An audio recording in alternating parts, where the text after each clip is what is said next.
Hello again, my little mathematicians. We are about to start our unit on fractions, and we are going to begin with adding and subtracting fractions.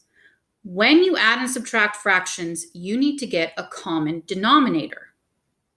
A common denominator is the smallest number that two numbers can multiply to become, hence the LCM. That's why we're going to first review how to find the LCM of two or more numbers. Can you please try to do numbers 5 through 10, just finding the LCM, and then review, since we're at it, 26 through 28, finding the GCF and LCM of numbers. Once you finish those, so you can pause the video and then unpause it and come back and check your work. All right, let's go ahead, and you're back with us, so we're going to check to see if you got them right. So for number 5, if I wanted to find the LCM of 6 and 5, I like to do the ladder method. So I draw a little ladder and I think to myself, what can go into both 6 and 5? Unfortunately, the only thing that can go in is 1. 1 goes into 6 times, 1 goes into 5 times. If I was finding the GCF, I would just circle the 1. But since I'm finding LCM, I do all the numbers along the outside multiplied together, 1 times 6 times 5. Hence, it kind of looks like an L, right? L for LCM. 1 times 6 is 6. 6 times 5 is 30, which means the smallest number that both 6 and 5 can multiply to become is 30. The next one, problem number 6, says, please find the LCM of 3 and 21. So think to yourself, what can go into both 3 and 21? Well, 3 can. 3 goes into 3 once. 3 goes into 21 7 times. These have nothing else in common, so I do my L for LCM. 3 times 1 times 7. 3 times 1 is 3. 3 times 7 is 21. So the smallest number that both 3 and 21 can multiply to become is 21. For number 7, it says, please find the LCM of 9 and 5.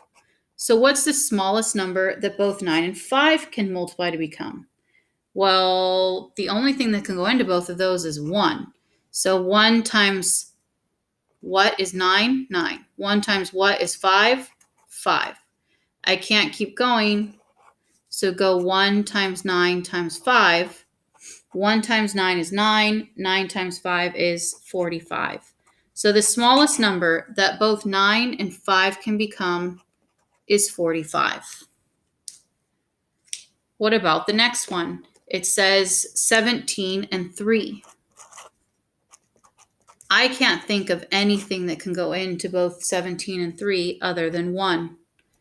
So then that means we're just going to end up multiplying 1 times 17 times 3. So 1 times 17 is 17, and 17 times 3 is 51. So the smallest number that they can both multiply to become is 51. Then we have number 9 asks us 6 and 23. What can both 6 and 23 multiply to become? They don't have a common denominator, GCF other than 1 as well. So 1 times what is 6? 6. 1 times what is 23? 23. Nothing in common for those. So 1 times 6 times 23. If I multiply all that together, I get 138. So the smallest number that they can both multiply to become is 138. Finally, the last one that we asked you to do for this top section, number 10, says 21 and 7.